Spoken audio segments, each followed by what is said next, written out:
ये नाम भी विचार नहीं है। व्यक्ति प्रतिध्वनियों के प्रेम नहीं पड़ते। जहां तुम्हें अपनी आवाज सुनाई पड़ती है, जहां तुम्हें अपने अहंकार को ही तृप्ति मिलती है, जहां तुम छुपे रूप में अपने को ही पाते हो, वहीं तुम्हारा प्रेम पैदा हो जाता है। तुम्हारा प्रेम तुम्हारे अहंकार का ही विस्तार है।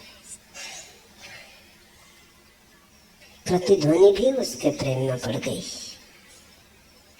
प्रतिध्वनि तो प्रेम में पड़ेगी, क्योंकि वो तुम्हारी ही आवाज की गूंज। उसका तुमसे होने का कोई अलग न तो संभावना है न उपाय। पर एक दिन एक दुर्घटना हो गई, होनी ही थी, क्योंकि प्रतिध्वनियों के धोखे में जो पड़ जाए, अपनी ही आवाज को सुन के उसके ही प्रेम में पड़ जाए, उसके जीवन में दुर्घटना निश्चित है। नार्सिसस जंगल में गया था, एक झील में, शांत झील में, हवा की लहर भी न थी। उसने स्वयं के प्रतिबिंब को देखा, वो मोहित हो गया। झील तो दर्पण थी, अपना ही चेहरा देखा, पर पहली बार देखा। वो इतना प्यारा था, और अपना चेहरा किसको प्यारा नहीं? अपना ही चेहरा लोगों को प्यारा है। सम्मोहित हो गया नार्सिसस, जैसे जड़ हो गया। मोह जड़ का लाता है। हिलने में भी डरने लगा कि हिला तो कहीं प्रतिबिंब टूट ना जाए। आंखें ठगी रह गई, वहां से हटा ही नहीं। प्रतिध्वनि प्रतीक्षा करती रही, और जब नार्सिसस न लौटा तो प्रेम मर गया। प्रतिध्वनि तो तुम्हारी ही आवाज गुनगुनाते रहो तो ही गूंज सकती है। जब तुम्हारी आवाज न गूंजी, थोड़ी देर प्रतिध्वनि गूंजती रहेगी पहाड़ों में, फिर खो जाएगी। नार्सिसस न लौटा। कहते हैं नार्सिसस खड़ा खड़ा उस झील के किनारे जड़ हो गया, एक पौधा हो गया। नार्सिसस नाम का एक पौधा होता है। वो पौधा झीलों के पास, झरनों के पास, नदियों के पास पाया जाता है। तुम्हें कहीं पौधा मिल जाए तो गौर से देखना, तुम उसे सदा पानी में झांकता हुआ पाओगे। तो वो अपने प्रतिबिंब को देखता है। ये पुरानी कथा बड़ी अद्भुत है। अगर तुम अपने में ही ज्यादा मोहित हो गए तो चैतन्य खो जाता है। तब तुम आदमी नहीं रह जाते, पौधे हो जाते हो। तब तुम्हारे भीतर की मनुष्यता विलीन हो जाती, तुम्हारे भीतर की आत्मा नकार हो जाती, तुम वापस गिर जाते हो, तुम पतित हो जाते हो। पौधे का भी कोई स्वातंत्र है। मनुष्य स्वतंत्र है, चल सकता है, पौधा बंधा है, पैर नहीं है उसके पास, जड़ें।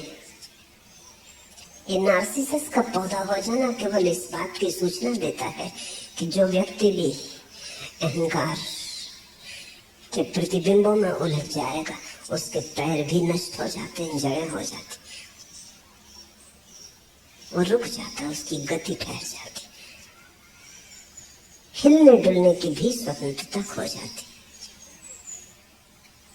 और यही करीब करीब सभी मनुष्यों के साथ होता है। उपनिषद कहते हैं कोई पत्नी को थोड़ी ही प्रेम करता है, पत्नी के द्वारा अपने को ही प्रेम करता है। कोई बच्चों को थोड़ी ही प्रेम करता है, बच्चों के द्वारा अपने को ही प्रेम करता है। बच्चे भी दर्पण है, पत्नी भी दर्पण है, और हर मनुष्य नार्सिसस है।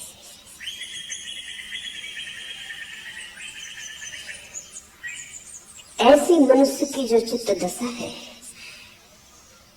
इससे और परम स्वातंत्र के तो द्वार कैसे खुलेंगे। जो थोड़ी सी स्वतंत्रता है वो भी नष्ट हो जाती। पंख लगने चाहिए थे कि तुम उड़ सकते परमात्मा की तरफ।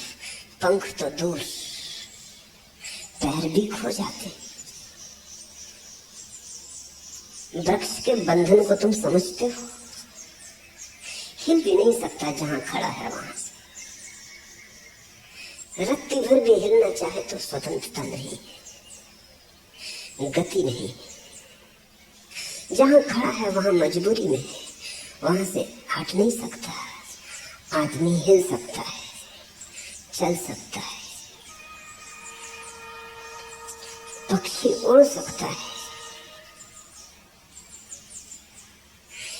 लेकिन शरीर कितना ही हिल चल सकता हो तो भी सीमा है। थक जाएगा, थकान ही बंधन हो जाएगी। और पक्षी कितना ही उड़ सकता हो मीलों भी, तो भी मीलों में कहीं आकाश नापा जाता है। थक जाएगा। शरीर की सीमा और स्वतंत्रता तो तभी स्वतंत्रता है जब असीम हो। आत्मा की स्वतंत्रता चाहिए। आत्मा में पंख लगे, आत्मा उड़ सके कि फिर कोई सीमा ना हो, कहीं कोई दीवार ना रोके, कहीं कोई जंजीरें ना हो। उस घड़ी को ही हमने मोक्ष कहा है। मोक्ष की तलाश, सुख के नाम से तुम मोक्ष ही खोजते हो, इसलिए तो हर सुख तुम्हारा दुख हो जाता है। क्योंकि जब तुम पाते हो मोक्ष नहीं मिला, उल्टे बंधन मिले, तो सुख सुख नहीं मालूम होता। तुम धन भी खोजते हो तो मोक्ष के लिए सोचते हो धन से स्वतंत्रता मिलेगी, थोड़े हाथ पैर खुलेंगे, थोड़ा तुम चल फिर सकोगे। गरीब का आकाश बड़ा छोटा है, अमीर का जरा बड़ा होगा, थोड़ी सुविधा होगी। लेकिन जब तुम धन पा लेते हो तब तुम पाते हो ये तो गरीब से भी छोटा आकाश हो गया। ये धन पंख नहीं बना, जंजीरें बन गया। अब इसे छोड़ के तुम हट ही नहीं सकते। कहानियां हैं कि अमीर मर जाते हैं तो मर के सांप होकर बैठ जाते हैं अपनी तिजोरियों पर। जिंदा हालत में भी वो सांप ही होकर बैठे रहते। मरने के बाद क्या होता है इसमें जाने की बहुत जरूरत नहीं। जिसके पास धन है, धन कहीं खो न जाए इस चिंता से भयातुर रहता है, बैठा ही रहता है, पहरा देता रहता है। भोगना तो असंभव, मालिक भी नहीं रह जाता, करीब करीब पहरेदार हो जाता है। तुम ऐसे धनी को मुश्किल से पाओगे जो अपने धन का मालिक है। गरीब चाहे अपनी निर्धनता का मालिक भी हो, लेकिन अमीर अपने धन का मालिक नहीं। धन को भी आदमी गौर से खोजोगे तो स्वतंत्रता के लिए ही चाहता है। पद को भी स्वतंत्रता के लिए ही चाहता है। पद होगा, शक्ति होगी, सामर्थ्य होगी, तो इतने बंधन न रह जाएंगे। तुम कुछ बंधन तोड़ सकोगे, तुम थोड़े अज्ञात और अनजान में भी प्रवेश कर सकोगे। यदि मनुष्य की चेतना में ठीक ठीक खोजा जाए तो मोक्ष का ही स्वर बजता है। वो हर तरफ से मुक्ति चाहता है। इसलिए जहां भी बंधन बनने लगते हैं वहीं बेचैनी हो जाती। तुम प्रेम करते हो इसी आशा में कि प्रेम आकाश बनेगा, तुम उड़ सकोगे, कोई सहारा बनेगा तुम्हारी स्वतंत्रता में। लेकिन जब तुम प्रेम में पाते हो, तुम पाते हो उड़ना तो दूर रहा है, हिलना भी मुश्किल हो गया। दूसरे से सहारे की आशा की थी, सहारा तो दूर रहा। दूसरे ने पत्थर बांध दिए तुम्हारे गले में। प्रेम बंधन हो जाता है, होते ही सपनों में होता है स्वतंत्रता, असलियत में हो जाता है बंधन। खलील जिब्रान ने अपनी अनूठी किताब प्रोफेट में कहा है, एक व्यक्ति ने पूछा और हमें प्रेम के संबंध में कुछ बताओ। तो खलील जिब्रान की किताब के नायक अल मुस्तफा ने कहा, तुम एक दूसरे को प्रेम करना, लेकिन एक दूसरे के मालिक मत बनना। तुम एक दूसरे के पास होना, लेकिन बहुत पास नहीं। तुम ऐसे ही होना जैसे मंदिरों के खंभे होते हैं, एक ही छप्पर को संभालते हैं लेकिन फिर भी दूर दूर होते। अगर मंदिर के खंभे बहुत पास आ जाएं तो मंदिर गिर जाएगा। प्रेमी से भी थोड़े दूर होना, ताकि दोनों के बीच में स्वतंत्र आकाश हो। अगर बीच के स्वतंत्र आकाश बिल्कुल ही खो जाए तो तुम एक दूसरे के ऊपर अतिक्रमण बन जाओगे, आक्रमण बन जाओगे। मगर ये सब बात तो किताबों में। आदमी के जीवन में तो जिससे प्रेम होता है, हम उससे उसकी सारी स्वतंत्रता छीन लेना चाहते हैं, क्योंकि प्रेम होते ही भय होता है कि कहीं ये प्रेम किसी और की तरफ न मुड़ जाए। जो प्रेम मुझे मिला है, कहीं कोई इसका और मालिक न हो जाए। धन मिलता है तो धन खो न जाए, प्रेम मिलता है तो प्रेम न खो जाए। जो मिलता है उसी के खोने का भय हो जाता है। उस भय के कारण स्वतंत्रता असंभव हो जाती। भय के साथ कैसी स्वतंत्रता? निर्भय में ही स्वतंत्रता का फूल खिलता है। और प्रत्येक व्यक्ति के प्राण बस एक ही बात के लिए रोते, एक ही बात के लिए गुनगुनाते, एक ही बात के लिए खोजते हैं, वह है मोक्ष। जहां तुम्हें मुक्ति मिलेगी वहीं तुम आह्लादित होने लगोगे। जहां तुम्हें बंधन मिलेगा वहीं तुम उदास होने लगोगे। अगर तुम इतने उदास हो तो कारण साफ है। चाहा था मोक्ष, मिली जंजीरें। मांगा था आकाश, मिला कारागृह। खोजते थे पंख, पैर भी कट गए। चाहते थे मुक्ति, जो पास था वो भी दांव पर लग गया और खो गया। और जिसकी आशा की थी उसके कहीं दूर भी कोई आसार नजर नहीं आते, इसलिए तुम उदास हो। परमात्मा शब्द का अगर कोई भी अर्थ हो सकता है तो मोक्ष। इसलिए परम ज्ञानियों ने परमात्मा शब्द का उपयोग भी नहीं किया। महावीर मोक्ष की बात करते, परमात्मा की नहीं, क्योंकि परमात्मा शब्द के साथ बड़ी भ्रांतियां जुड़ गई, उसके साथ भी बड़े कारागृह जुड़ गए। बुद्ध निर्वाण की बात करते हैं, परमात्मा की नहीं, जानकर ही। क्योंकि परमात्मा के नाम पर भी हिंदू है, मुसलमान है, ईसाई है, ये नए बंधन खड़े हो गए। हिंदू हिंदू होने से बंधा है, मुसलमान मुसलमान होने से बंधा है, कोई मस्जिद से बंधा है, कोई मंदिर से बंधा है। और धर्म तो मुक्ति है, इसलिए धर्म का न तो कोई मंदिर हो सकता, न कोई मस्जिद हो सकती। और जिस दिन तुम धार्मिक हो जाओगे उस दिन मंदिर में भी तुम्हें वही दिखाई पड़ेगा, मस्जिद में भी तुम्हें वही दिखाई पड़ेगा। तब तुम कभी मस्जिद में भी प्रार्थना कर लोगे, कभी मंदिर में भी प्रार्थना कर लोगे। वस्तुतः मंदिर और मस्जिद तक जाने की जरूरत न रहेगी, क्योंकि तुम्हारे घर में भी वही दिखाई पड़ेगा। तुम जहां देखोगे वही दिखाई पड़ेगा।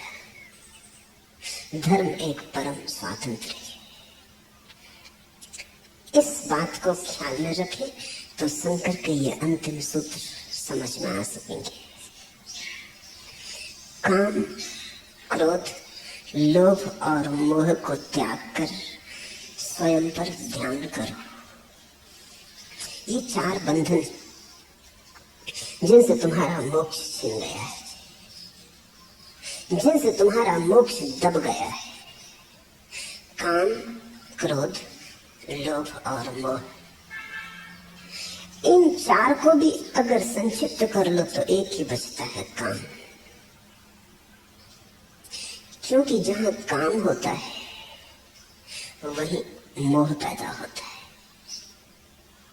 जहां मोह पैदा होता है वहीं लोभ पैदा होता है। और जहां लोभ पैदा होता है, अगर इसमें कोई बाधा डाले तो उसके प्रति क्रोध पैदा होता है। मूल बीमारी तो काम है। काम का अर्थ समझ लो। काम का अर्थ है दूसरे से सुख मिल सकता है इसकी आशा। काम का अर्थ है मेरा सुख मेरे बाहर है, और ध्यान का अर्थ है मेरा सुख मेरे भीतर। बस अगर ये दो परिभाषाएं ठीक से समझ में आ जाएं, तो तुम्हारी यात्रा बड़ी सुगम हो जाएगी। काम का अर्थ है मेरा सुख मुझसे बाहर है, किसी दूसरे में है। कोई दूसरा देगा तो मुझे मिलेगा, मैं अकेला सुख न पा सकूंगा। मेरे अकेले होने में दुख है और दूसरे के संग साथ में सुख, इसलिए तो तुम अकेले नहीं होना चाहते। जरा भी अकेले हुए कि तुम डरे, जरा भी अकेले हुए कि तुम बेचैन, जरा भी अकेले हुए कि तुमने अपने को भरा, कूड़ा करकट कुछ भी मिले, जिस अखबार को तुम सुबह से 3 दफे पढ़ चुके उसी को फिर पढ़ने लगे, जरा अकेले हुए कि कुछ तो भरो, खालीपन अखरता है, रेडियो चला दो, शोरगुल ही होगा, लेकिन ऐसा तो लगेगा कि अकेले नहीं हो। ताश खेलो, होटल में बैठ जाओ, क्लब चले जाओ, कहीं भी किसी भांति। एक युवक मेरे पास 3 दिन पहले आया। उसने कहा कि जैसे जैसे ध्यान कर रहा हूं वैसे वैसे अकेलेपन से डर और बढ़ रहा है, और कभी कभी तो ऐसी घड़ी आ जाती मैं एकदम भागता हूँ घर से निकल के और बाजार में चला जाता हूँ। यद्यपि कुछ लेना देना नहीं है, लेकिन बाजार में भीड़ भाड़ में घूमते हुए ऐसा नहीं लगता कि अकेला हूँ। घड़ी 2 घड़ी घूम फिर के लौट आता हूँ, हल्का हो जाता हूँ।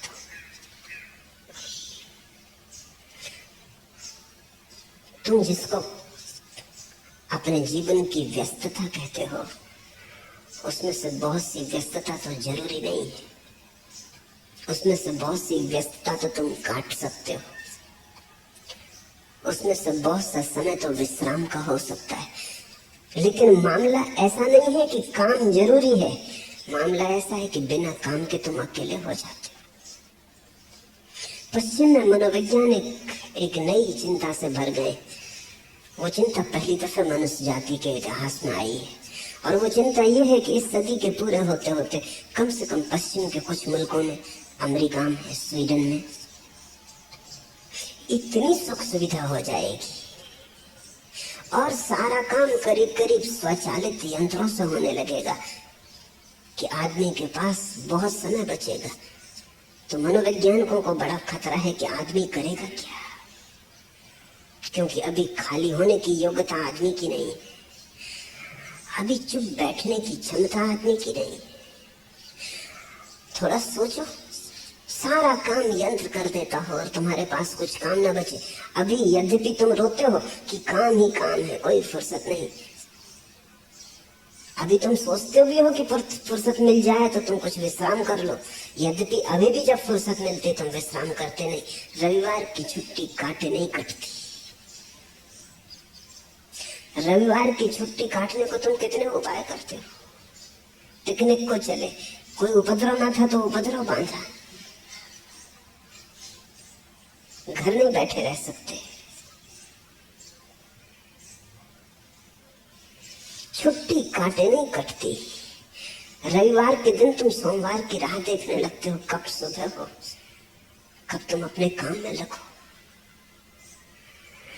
थोड़ा सोचो कि पूरा जीवन रविवार की छुट्टी हो, तुम बच सकोगे उतने विश्राम में? तुम झेल सकोगे उस शांति को, उस एकांत को? नहीं, तुम कुछ ना कुछ खतरे कर लोगे, तुम कुछ झंझटें खड़ी करोगे, तुम कुछ उपाय करोगे जिसमें तुम उलझ जाओ। मनोवैज्ञानिक कहते हैं कि हमें कुछ ऐसे काम खोजने पड़ेंगे जिनकी कोई जरूरत तो ना होगी, लेकिन लोग जो खाली नहीं बैठ सकते उनको हमें देना पड़ेंगे। और एक बड़ी अनूठी बात ख्याल में आनी शुरू हुई है, और वो ये कि जो लोग बिल्कुल खाली बैठने को राजी होंगे उनको सरकार तनख्वाह देगी कि वो खाली बैठने के लिए राजी। जो काम करेंगे उनको तनख्वाह नहीं मिलेगी, क्योंकि काम भी लो और तनख्वाह भी लो, दोनों एक साथ। ये आज हमें अजीब लगता है, और कम से कम पूरब के मुल्कों में तो बहुत अजीब लगता है, जहाँ गरीबी है, जीवन बड़ा दुविधापूर्ण है।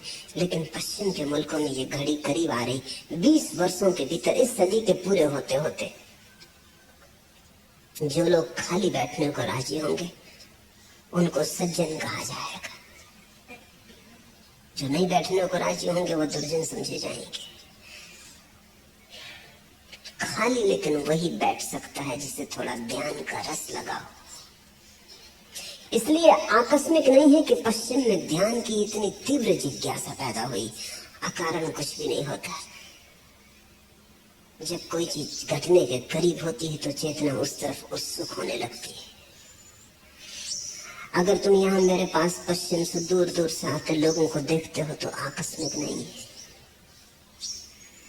बड़ी तीव्र आकांक्षा पैदा हुई कि स्वयं के साथ अकेले होने का सुख क्या है उसे जानना जरूरी है, क्योंकि दूसरे के साथ न तो सुख कभी मिला है न मिल सकता है। दूसरे के साथ केवल दुख मिला है, लेकिन मजबूरी ये है कि अकेले होने की हम कला नहीं जानते। इसलिए दूसरे के साथ दुख मिले, नरक मिले तो भी कोई उपाय नहीं, रहना तो दूसरे के साथ ही पड़ेगा, क्योंकि अकेले होने में और भी महानरक हो जाता है। तो अकेले के नरक से हम सदा दूसरे का नरक चुन लेते। कम से कम दूसरा तो मौजूद है, नरक ही सही, थोड़ी बातचीत तो हो लेती, झगड़ा ही सही। तुमने कभी ख्याल किया कि अगर तुम खाली छोड़ दिए जाओ तो तुम कहोगे इससे बेहतर दुश्मन के साथ होना। अपने साथ होने से भी बेहतर दुश्मन के साथ होना लगता है। झगड़ा तो होगा, गाली गलौज तो होगी, कुछ जीवन तो मालूम होगा।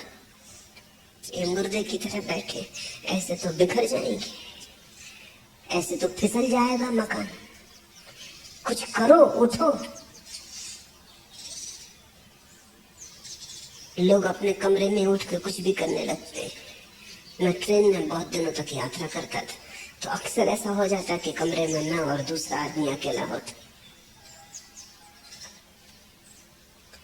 तो मैं देखता रहता कि दूसरा आदमी क्या कर रहा है। मैं उससे बोलता भी नहीं, क्योंकि मेरे बोलने से वो उसकी असलियत का पता ही नहीं चलेगा। बोलने की तो वो इच्छा ही नहीं है। वो कई दफा कोशिश भी करता बोलने की, आप कहाँ जा रहे हैं, मैं हाँ हूँ करके जवाब दे के फिर अपनी आंख बंद कर लेता। जब वो थोड़ी देर में समझ जाता कि आदमी बातचीत के योग्य नहीं है, तब उसका असली रूप प्रकट होता। वो कभी अपना सूटकेस खोलेगा, मैं देख रहा हूँ कि कोई काम नहीं है उसको, फिर बंद कर देगा, फिर जमा लेगा, खिड़की खोलेगा, बंद करेगा, बेचैनी है, पंखा चलाएगा, बंद कर देगा, बाहर हो आएगा, चाय ले आएगा, हर स्टेशन पर उतर के भजी खरीद लेगा, कुछ भी कर रहा है। नौकर को बुला लेगा घंटी बजा के, उसी से बातचीत करने लगेगा। लेकिन उसकी बेचैनी मैं समझता हूँ। ये 24 घंटे उसे अकेले होने को मिले हैं, ये काट रहे हैं, ये कांटे की तरह चुभ रहे हैं, इनको झेलना मुश्किल है। यद्यपि अगर तुम उससे पूछो तो वो कहेगा कि कहाँ फुर्सत है, कभी ध्यान भी करना चाहता हूँ तो फुर्सत नहीं है। अभी 24 घंटे मिले थे, 24 घंटे में तो आदमी महावीर हो जाए। अगर 24 घंटे एक स्वर से शांत हो जाए, 24 घंटे तो मैं ज्यादा कह रहा हूँ, जैनी नाराज न हो, क्योंकि महावीर ने तो कहा 48 मिनट में। मैं तो 24 घंटे कह रहा हूँ तुम्हारी सामर्थ्य सोच के। महावीर ने तो कहा 48 मिनट आदमी परम शून्य हो जाए, रम जाए, बस इससे ज्यादा की जरूरत नहीं है, परम ज्ञान उपलब्ध हो जाएगा। 48 मिनट, पूरा घंटा भी नहीं। लेकिन 48 सेकंड भी मुश्किल है, 48 मिनट तो दूर। 48 सेकंड भी तुम एक स्वर से शांत न रह सकोगे, तुम हजार व्याघात पैदा कर लोगे। काम का अर्थ है दूसरे में सुख, यद्यपि मिलता कभी नहीं। यही तो मनुष्य की मूर्ता है। शंकर ऐसे ही तुमको मूढ़ नहीं कहे जाते, कारण से कहते हैं, खूब सोच विचार के कहते हैं। जिस रेत से तेल नहीं निकला उससे तुम निकालते ही चले जाते, और ऐसा भी नहीं है कि तुम्हें पता नहीं। अगर पता ना होता तो तुम अज्ञानी थे। अज्ञानी माफ किया जा सकता है, मूढ़ को माफ नहीं किया जा सकता। मूढ़ वो है जिसे पता भी है और फिर भी निकाल रहा है, क्योंकि करे क्या, रेत ही है और कुछ दूसरा स्रोत पता नहीं जहां से तेल निकाला जा सके। खाली भी नहीं बैठा रह सकता, तो रेत से ही निकाल रहा है। तुम जरा गौर करो अपने जीवन पर। ये मूढ़ता की बात तुमसे ही कही गई है, इसे थोड़ा विचार करो। तुमने कितनी बार काम वासना नहीं की, कितनी बार तुम कामातुर नहीं हुए, कितनी बार मन काम के मेघों से आच्छन्न नहीं हुआ। कभी वर्षा हुई, कभी तृप्ति हुई, कभी संतोष फला, कभी सुख आया। लेकिन तुम सोचने में भी डरते हो, अगर इस पर सोचेंगे तो खतरा है, फिर करेंगे क्या। यही तो एक उलझाव है। इससे ही तो अपने को किसी तरह उलझाए, किसी तरह जीवन को काटे जा रहे हैं। अगर ये खेल भी बंद हो गया तो फिर हाथ खाली। काम वासना ही पूरा खेल है, पूरा संसार है। उसी में तुम उलझे, उसी में तुम दबे, उसी में तुम बोझिल चलते चले जाते हो, और जानते हुए कि ये राह कहीं ले नहीं जाएगी, कभी नहीं ले गई। लेकिन मन धोखा दिए जाता है। मन कहता है अभी तक ना ले गई हो, लेकिन हो सकता है कल ले जाए। किसी को ना ले गई हो सकता है मुझे ले जाए, हो सकता है मैं अपवाद हूं। ऐसा प्रत्येक व्यक्ति सोचता है। कहते हैं, अरब में एक कहावत है कि परमात्मा जब भी किसी को बनाता है तो उसके कान में एक मजाक कर देता है। उसके कान में कह देता है, तुझे मैंने अपवाद बनाया, तुझे मैंने खास बनाया, और सब ऐरे गहरे नत्थु खैरे। तुझे मैंने विशेष बनाया है। सभी को कह देता है, लेकिन तकलीफ ये है, जिसको भी बना के भेजता उसी के कान में मंत्र दे देता, और सभी इसी ख्याल में चलते हैं कि और सब ऐरे गहरे नत्थु खैरे, न कुछ खास। अब परमात्मा मजाक कर दे तो बड़ा मुश्किल हो जाता है। हर एक को याद है कि चलते वक्त कहा था उसने, हालांकि तुम किसी से कहते नहीं। कहो तो दूसरे हंसते हैं, क्योंकि उनको भी उसने कहा, वो कहते तुमको कैसे कह सकता है। इसलिए तुम भी किसी से नहीं कहते, दूसरे भी तुमसे नहीं कहते। तुम भी बताने की कोशिश करते हो बिना बताए, दूसरा भी बताने की कोशिश करता है बिना बताए। जो जोर जोर से चिल्ला के कहने लगते हो उनको तुम पागल खाने में बंद कर देते हो।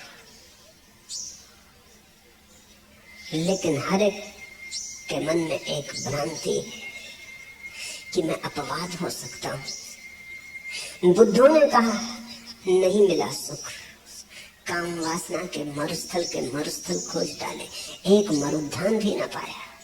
महावीरों ने कहा, शंकर कहते हैं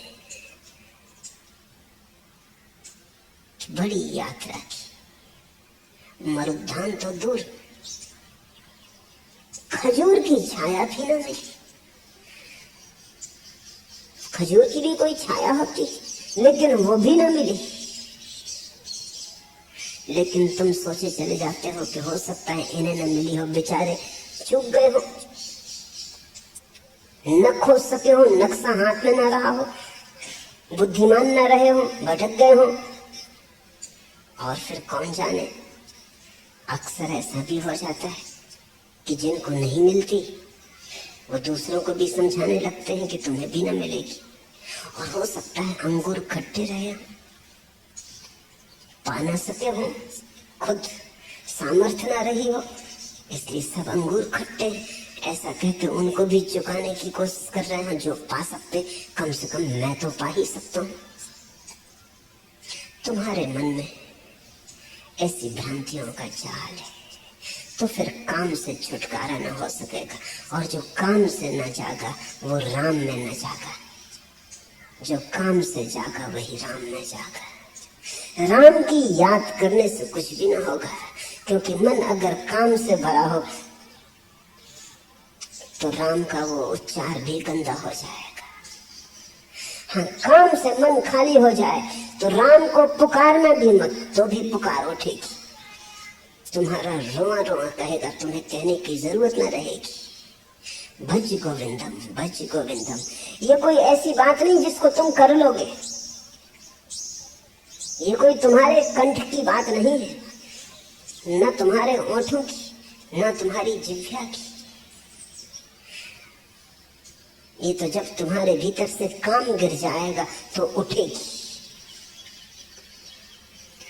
ये तो तुम अचानक पाओगे कि तुम्हारे रोए रोए से यही सुगंध उठ रही। ये उठती है जब काम गिर जाता है, क्योंकि काम में जो ऊर्जा संलग्न थी वो मुक्त हो जाती है, वही राम की तरफ आरोहण बन जाती है।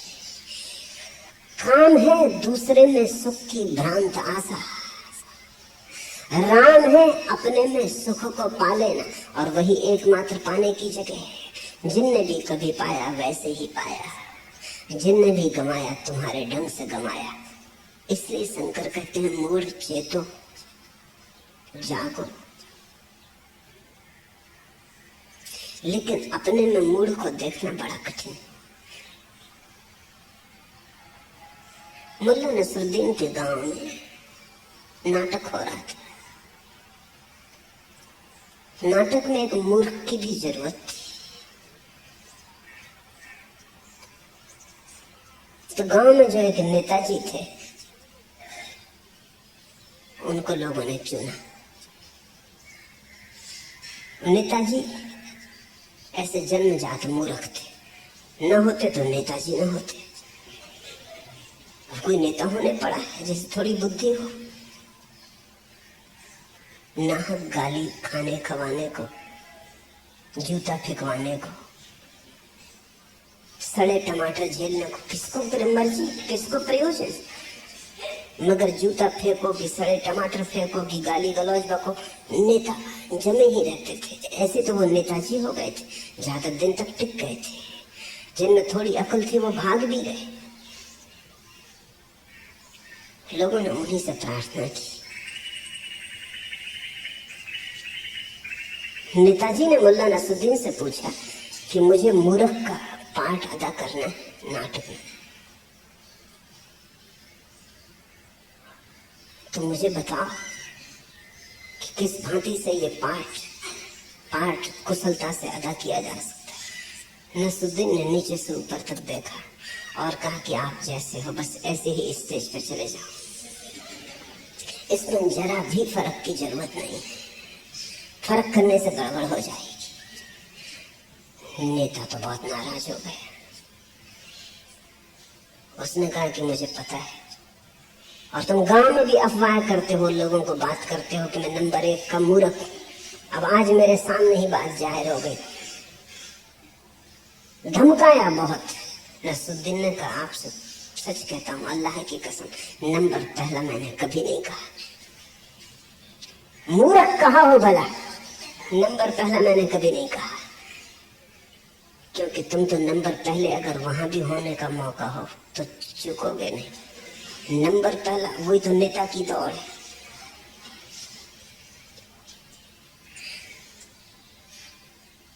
तुम में सारी दुनिया जो देख ले वो भी तुम स्वयं नहीं देख पाते।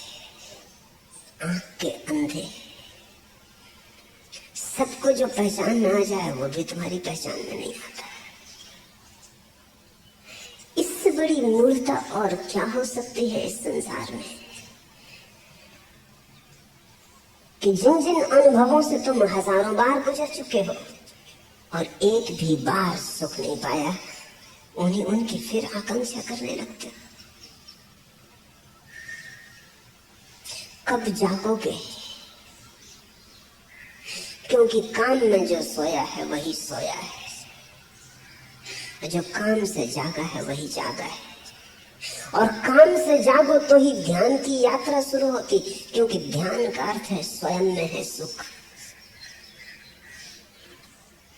दूसरे में हारो बहुत खोज चुके हैं,